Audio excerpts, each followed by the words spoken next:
Time is our most important value and the most important asset a person has in this lifetime.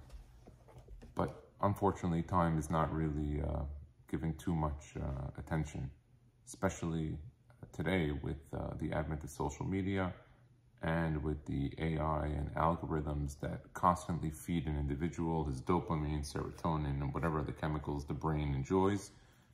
He'll constantly go back to it, and suddenly from a few minutes or a moment that he needed information, it becomes 45 minutes, an hour, or 2 hours, and where he gets sucked into the internet, the Samech Mem himself. But there's a sefer here, it's called Zman Hayenu, and explains a little bit about the value of life.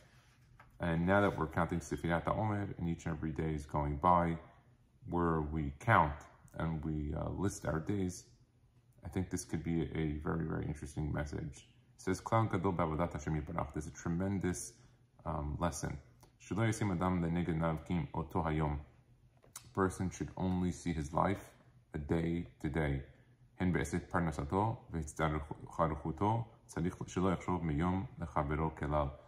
Whatever it is, even for parnasah, don't consider one day to the next.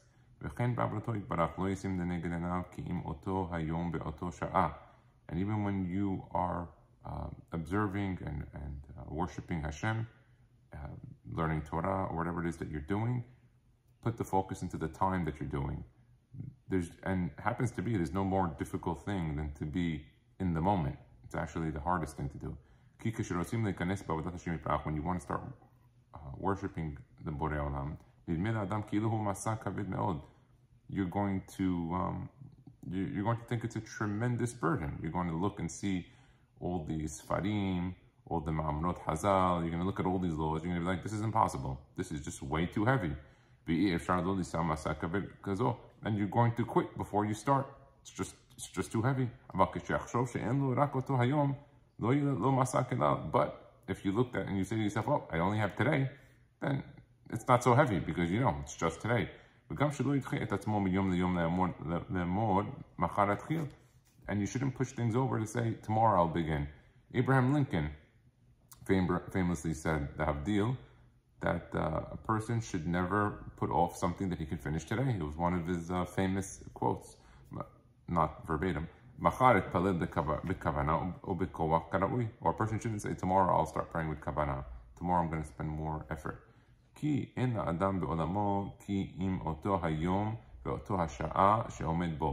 person only has that moment and that time. Time is very important. Tomorrow is another world. And that's why it says in Tehillim, Hayom im bekolo tishma'u. That's referencing originally when is the Mashiach going to come, but he's saying today, if you're going to listen to my voice. If you want to listen to the voice of the Borei Olam, you have to know that you only have this day. Shlomo HaMelech said it best in Kohelet. There's always a time and a moment for everything. A time to be born and a time to pass away. Time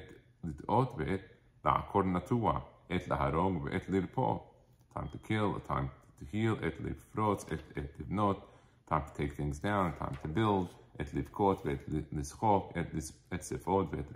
he continues down in it.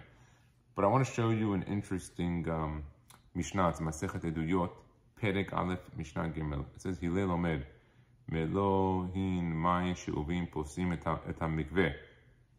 They're discussing what quantities of water can be posel and mikveh. Ela she'adam hayav lomar bilshon rabo. And a person needs to say everything he learns in the name of his rabbi, or who he learned it from. V'Shamai Omer Tish'a Kabin. Shammai says has to be 9 kabin. Kabin is a measurement. We'll assume it's like a gallon, for example. V'Chachamim Omrim Lo Ketiv Rezeh V'Lo Ketiv Rezeh. So you had two opinions here in Masechet Eduyot. You had Hillel and Shammai. And the Chachamim came to the conclusion and said, no, it's neither like this or like that. Ela ad sheba'u shnei gardiyim mishar ha'ashpot. So the Mishnah tells us there were 2 gardiyim. I'm going to see that Rabbeinu Ovadia Bartanura tell us those were weavers. They're orgim, they say in Hebrew. And they came from Shara Ashpot. Ashpot is trash. So they came from the gate, the Shara Ashpot B'Yerushalayim Ve'idu Mishum Shemaya V'Avtalion. So you had these two weavers. They came through the Shara Ashpot, the garbage gate, you want to call it, the trash gate in Yerushalayim. And they said, oh, by the way, we heard from Shemaya and Avtalion, Sheloshet Lugin Mayim Sheuvim Posim Et HaMikveh. 3 Lugin of Mayim, whatever that measurement, that will be Poseh the Mikveh. V'kiyumu Chachamim et Divrehem. And the rabbis accepted their words. There's a tremendous lesson here. It's such a great lesson. It makes me so happy to read this Mishnah because a lot of times people dismiss themselves. They think to themselves, all right, what's the big deal? So I'm here, there's rabbis and there's kolelim and there's people learning. And here you had Hillel and Shammai arguing. They both have an opinion. And the Chachamim said, oh, by the way, halakha is not like you. Halakha is like those weavers that came through the garbage gate. What? It's unbelievable. It goes to show you this, that those individuals, those weavers, they used to go study in the Beit Midrash, and they were so careful, they took notes and had their own records, that the Chachamim were so proud of them and said it was them that actually taught us the halakha. So sometimes you think, all right, I don't know, there's other people here, there's other people around, they're learning, they're doing their thing, we have the books already, we need more people. But I can tell you for a fact, a lot of times when you want to find out customs of specific rabbis or customs from specific places, a lot of times we go to the simple people. We call them simple, but they're not simple. They're far from it. So let's continue. He says, "Iskir hatana shem umanutan v'shem shechunatan." He tells us that it actually lists us what they did. They were weavers, and then where they came from. To tell you that nobody should prevent himself from going to the Beit Midrash and learn.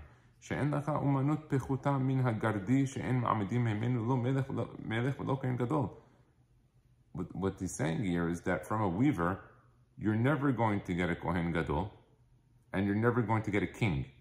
So those are stagnant individuals in that realm. We'll just say it for that purpose. And out of all the gates in Yerushalayim, the one that you would call it the least important would be the gate of the trash. And they took their testimony to all the Hachamim in Israel. So you may think, okay, I'm a businessman, whatever, maybe I'm a professional, maybe I'm a plumber, maybe I'm some individual that's doing a business. What's the big deal? I have to go to the Beit Midrash, I'll learn on my own. No, he tells you here from the Sefer, your time and your presence and your attentiveness is very important. You also see here the value of learning the Beit HaMidrash when these individuals heard from Shemaya and Avtalud, they were able to say it over. And they came on time to know the exact halakha. And by doing that, you steal the time. By you going to learn, you steal the time. And like the Amar HaChacham, the Chacham said, "En aveda ke avedat hazman." There's no greater loss than the loss of time. Amar HaChacham hazariz yamav kiflaim. And those who are quick and they use the speed, their days are twice. And a person who exercises caution on his time, he gets more things done. You see the guys who wake up early, the guys who maybe, sleep late. There's also, different people that do different things at different times. They manage their time in their way.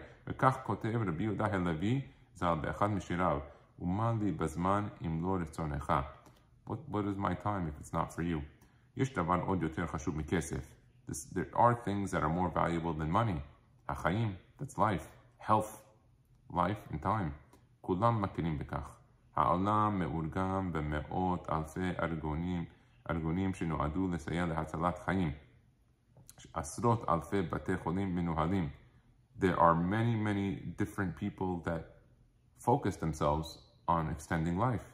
whether it's Hatzalah, EMT, paramedic, EMS, doctors, nurses, the whole gamut of the medical world.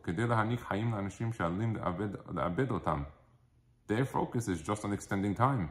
There are millions of law enforcement and police all around the world that all they do is to focus on avoiding traffic deaths and also to help speed up traffic and make sure that life is protected. And what do you do with this life now that you have it? And the Chafetz Chaim, the Chafetz Chaim compared life to a letter that you write to your friend. In the beginning,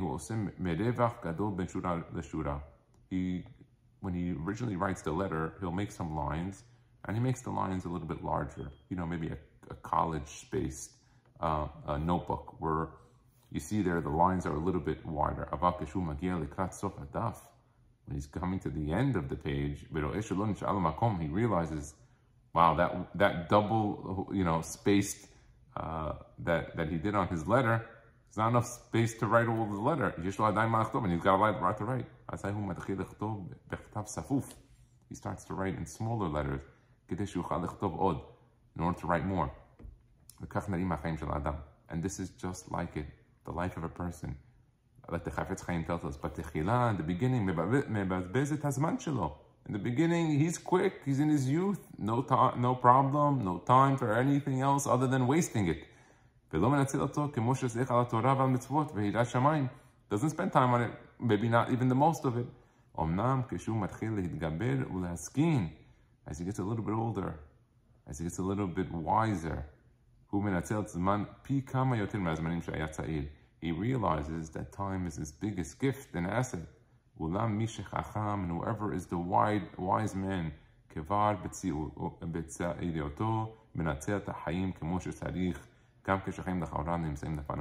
and a person who's wise in his early years, he'll be able to exercise the time in a very, very valuable way.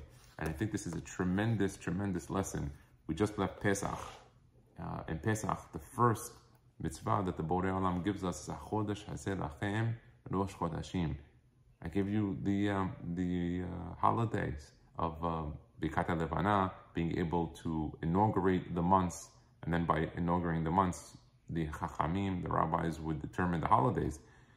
But I think even a further lesson, God was saying, now that you're not slaves in Egypt anymore, you're going to be slaves and working for me. Your time is key. And your first mitzvah is a time mitzvah. It's a mitzvah to tell you that all you have is time. And every night, we have light polluted skies. We don't have the opportunity to really see the dark night skies with the moon and the way it really looks with all the stars. But you still have opportunity to look at the moon, and you could see the moon waxing and waning. That's intended to give you a very, very big lesson. Time is moving, and time doesn't stay. Value your time. Laila Tov.